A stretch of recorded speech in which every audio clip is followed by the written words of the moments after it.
Pilipinas, ano na kailan ba didilat? Bakit ang katotohanan parang laging inililihis?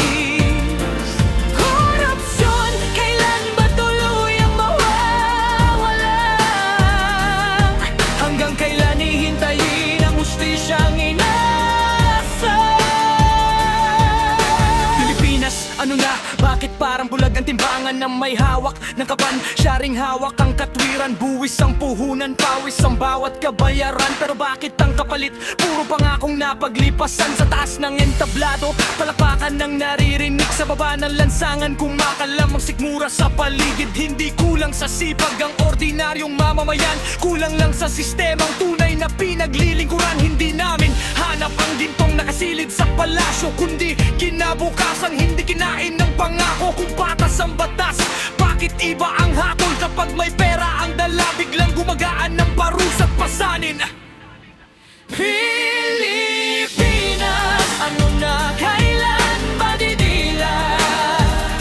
Bakit ang katotohanan parang laging inilihis? Korupsyon, kailan ba tuluyang mawawala? Hanggang kailan hihintayin ang hustisyang inasa?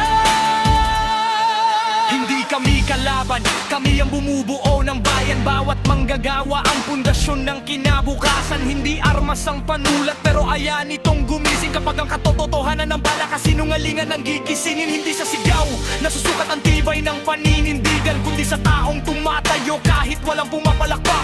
Darating ang araw na hindi na tanong ang hustisya, kundi karapatang pantay para sa bawat isa. Kung may pag-asa pa, hindi pa tapos ang laban. Ang tunay na pagbabago nagsisimula sa mamamayan. Kapag sabay-sabay ang tinig ng buong sambayanan, walang korupsyon nang higit sa lakas ng katotohanan. Pilipinas, ano na panahon ng gumising? Hindi na sapat ang pangako.